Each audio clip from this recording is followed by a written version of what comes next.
going on, guys? Welcome back to another one. Working on the Camaro finally. So I got to do some lowering springs. So this thing does have a lowering kit in the front. It's a BMR, but the way it sits, the rear squats down a little bit more than the front. It's not quite as low as I wanted it to be. And so I decided to go with Eibach Pro Kit, which is, I believe, 1.4 in the front, 1.6 in the rear, which squats the car down kind of level, so it's not nose, dive or a rear dive. And then I ordered some wheels, but I'm gonna make sure I test fit them before I get tires mounted to it and all that shit. So.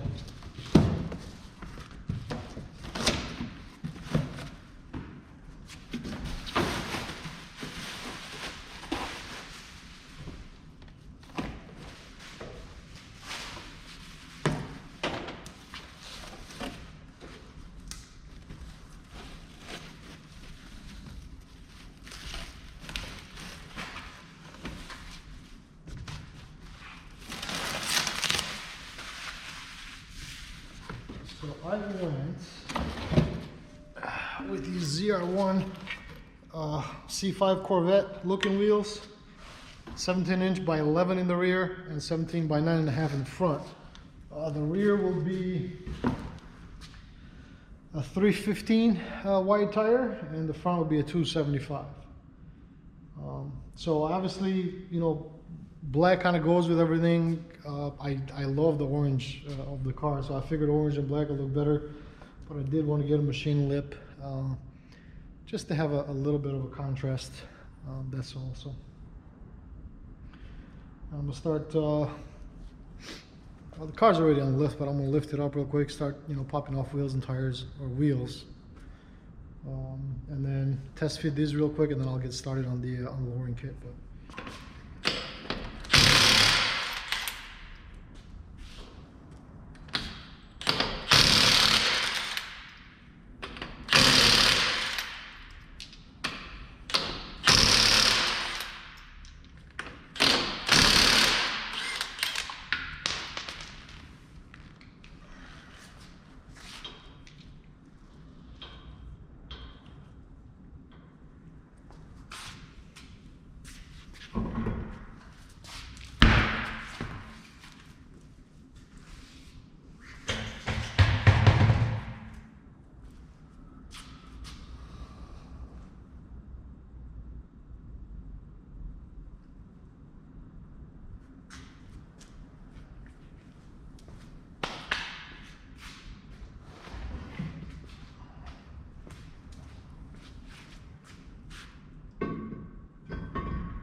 this car does have a Willwood brake kit in the front, so a little bit bigger brakes than they did from the factory.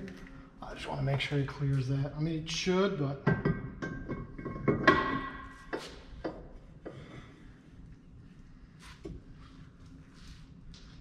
and it does just by a hair. Well, I want to tighten it down just to make sure.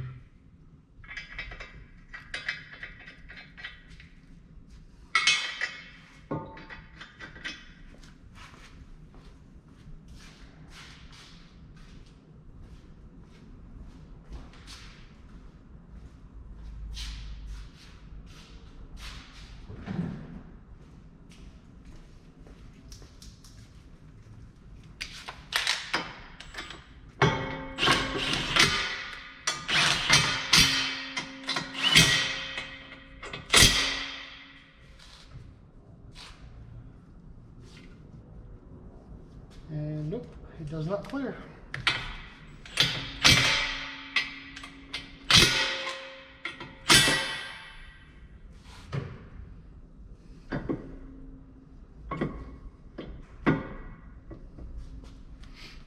So it needs a little spacer in the front, a little spacer in the rear to clear these things.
So for the front, it doesn't take much of a spacer. I mean, it's going to take just a little bit, and that should be okay. So that's why you test fit things, especially if you got aftermarket brakes. You never know if it'll work or not.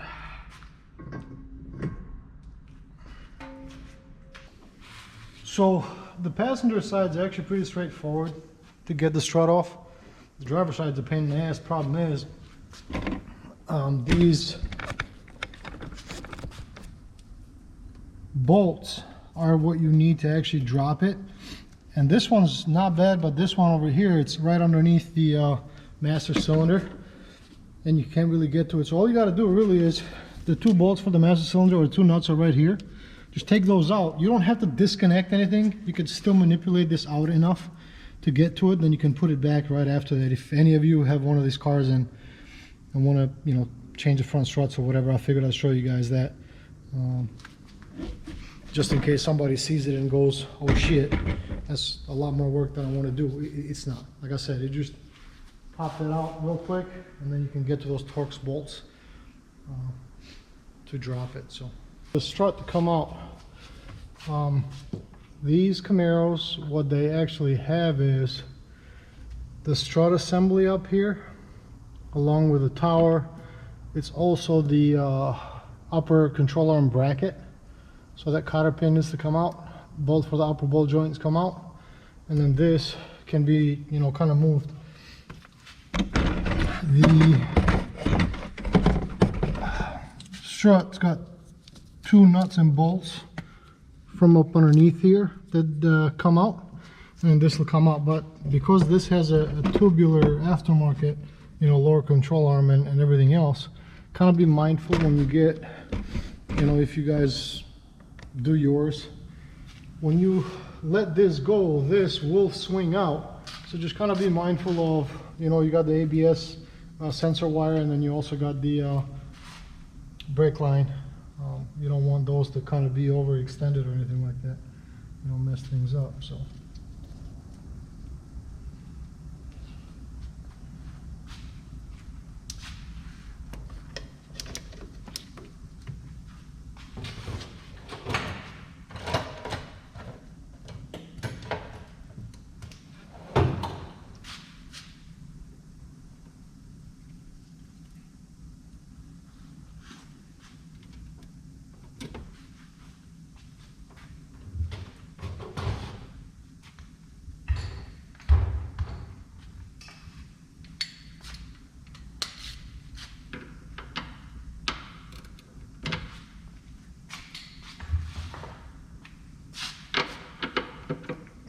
that was 13, but it's 15.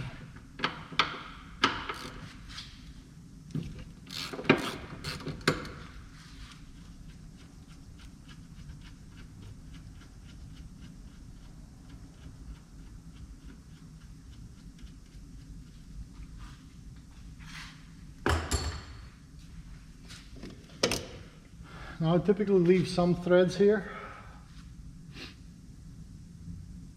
and then what I do, I mean, you could use a tool to push this up. Problem is, a lot of times I want to, you know, I don't want to have to change the upper bolt joint, you know, so that fork, you can put it in here with a like an air hammer, air chisel, and it'll pop this out. But I don't want to, you know, mess that up. Also, they actually painted this to match the rest of the car, and I don't want to mess that up as well. So I'm going to give this a couple of light taps and see if it does it. If not, I'm going to put a block of wood and hit that instead of just hitting metal.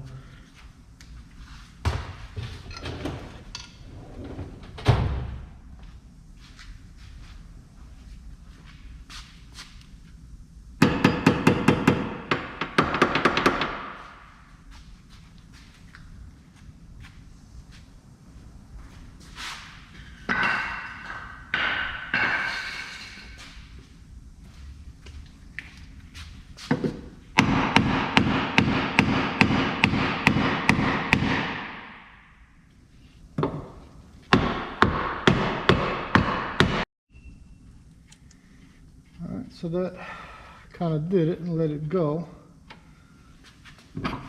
This comes out, and then as you let this thing kind of, you know, hang on the lower bolt joint, just make sure everything is, you know, loose and it's not over tight or anything like that. This should be enough to get everything that I need out of it. I'm going to put this back here, that way I don't forget it. And the upper control arm and everything is going to come all in one assembly. And since I'm taking it out, a lot of this stuff is aftermarket and you got grease fittings and everything. So I'll make sure I grease them before I put it back in.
So this side is ready to take out. This is going to be good, not going anywhere.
Alright guys, so I have these actually set up as in right and left.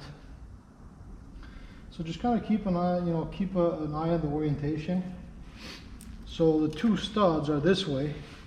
I'm going to take this out.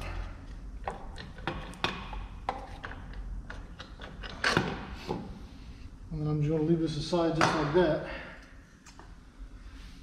And then, so what I'm trying to accomplish is, I'm going to obviously compress the spring, take out the top nut here that holds the bearing in place. replace the spring, and then when I put this back, I'm going to try to get it as close to this as possible. Now obviously you could turn this, it's a bearing, it's kind of a pain in the ass, so the closer I get it to where it is now, the easier it'll make it on me to put it back in. Things can be pretty dangerous. They're not as dangerous as back in the old days where, you know, put wire here and all that nasty shit, but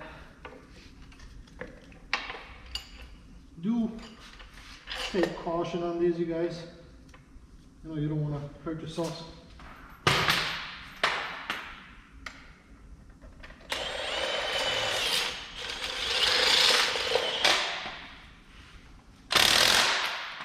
So when you know, just give it a little tug there, make sure everything is good and tight. And then what you want to do with the other one is try to put the other one complete 180, or like the complete opposite of where you put this one. That way you're not holding it to, you know, the side.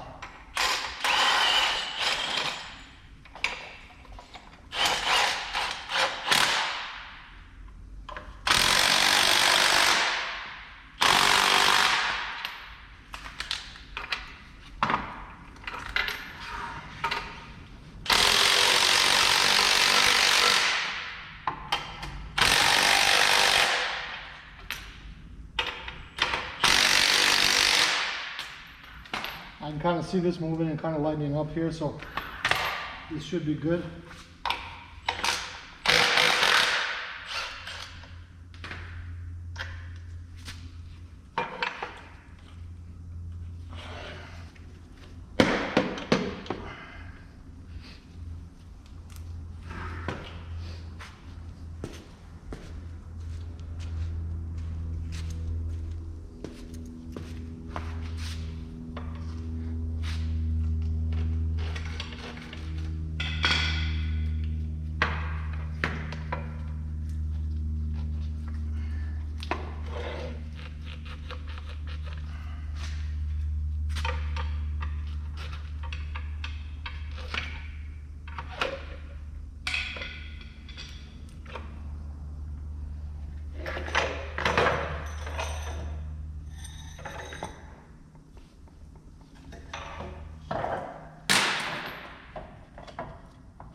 So here's the whole assembly.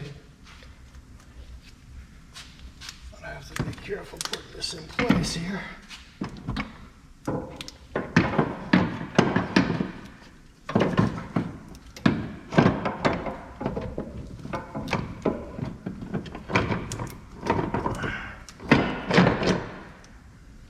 There we go.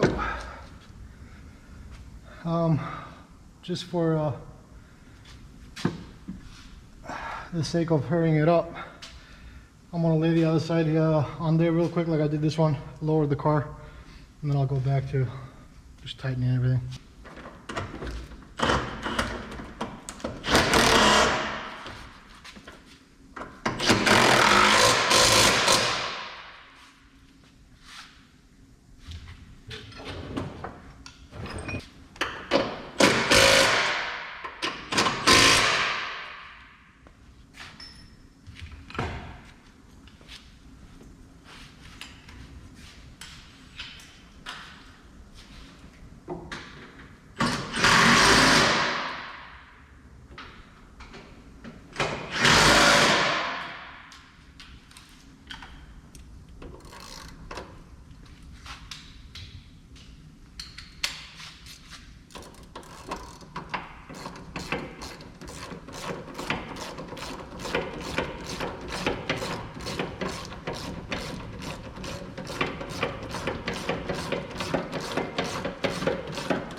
Those are tight.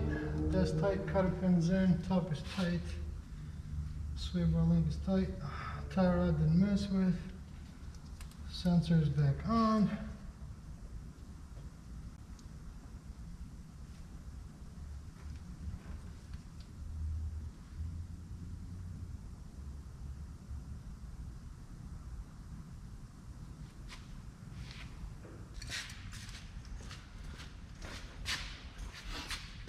Alright, to do the rear springs on these is pretty simple actually, guys. So I got these 10-ton jack stands from when I did the suspension on the truck. So I'm just going to use these, but just as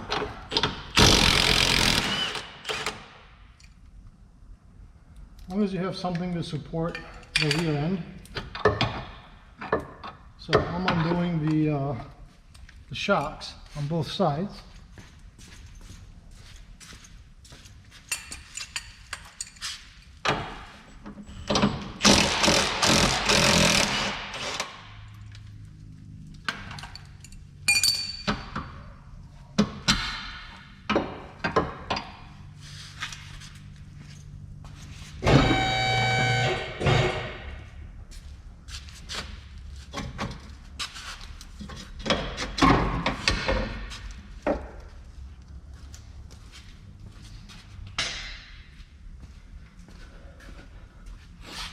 Sometimes you might have to disconnect the sway bar bushing, the rear sway bar bushing. Sometimes you don't. The rear springs on these, they're pretty, you know, light as far as the preload is concerned. So you could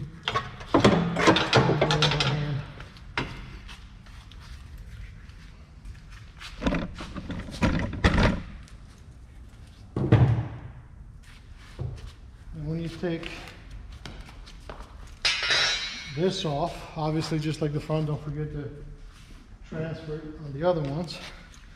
So you line up where the spring ends with that notch right there. And then you pop it back in. Now, this one doesn't go in any particular way because the bottom here doesn't have a notch or anything, in the top either. So literally all you gotta do is just throw this up here. Make sure this doesn't move.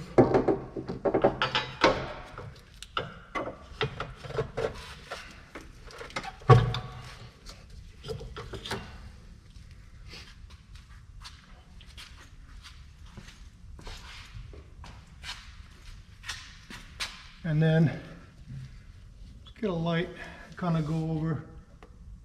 Make sure it sits right where it's supposed to sit. And in this case it does.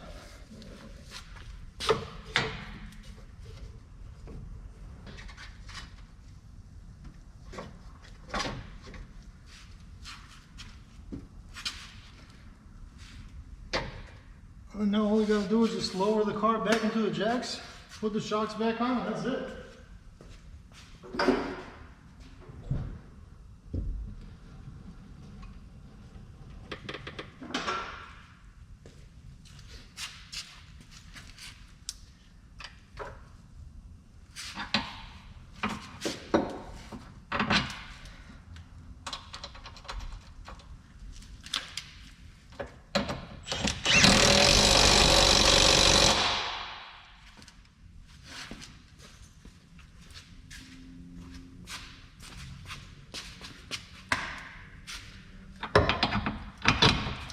And the rear, you guys, is that easy. Unless you're changing, you know, shocks themselves. It's still pretty simple. It's just the bottom bolt here, and there's one on top. You just got to get into it from the inside of the trunk. Just move the carpet and the panel out of the way, and that's it.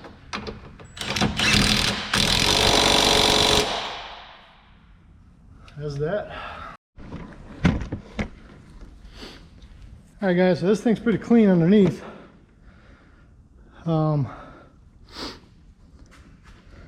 So he's got everything changed over to a BMR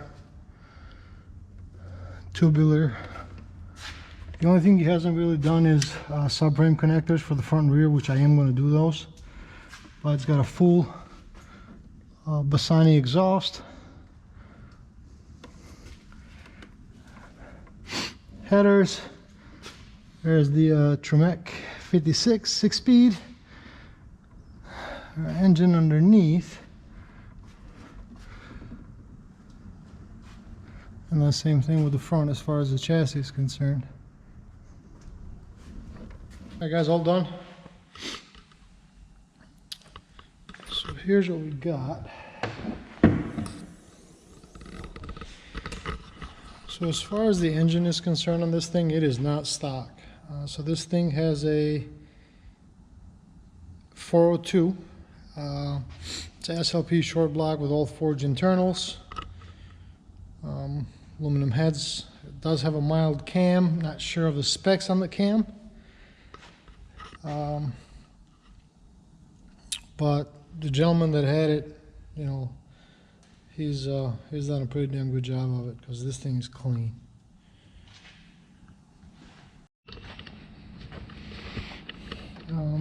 It does have short headers with a Bassani full exhaust. This is the way the car sits now.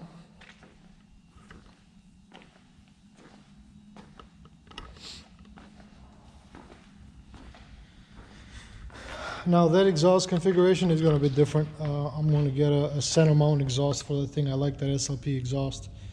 You know, it does come with a small valance that sits here about this low, so it makes the bumper, you know, sit a little bit lower and gives it a better look, and then the exhaust is right in the center there. So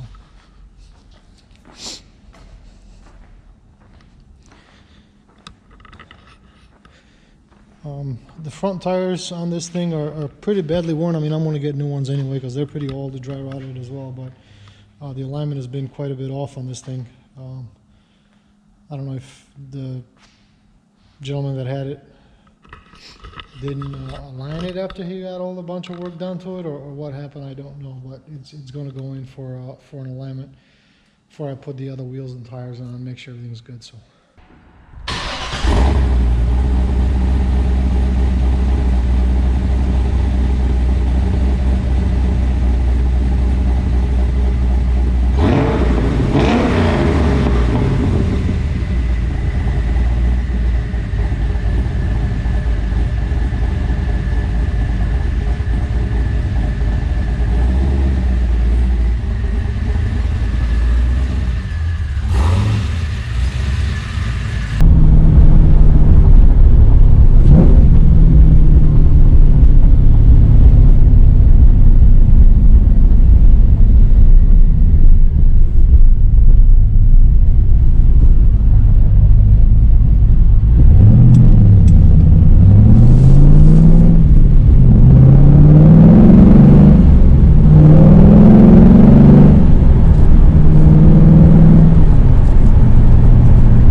guys, that's it for this one. Hope you guys enjoy it. If you're new to the channel, you like what you see, please consider subscribing. Hit the notification bell. Smash the thumbs up or thumbs down button if you don't like the video. And we'll see you guys on the next one.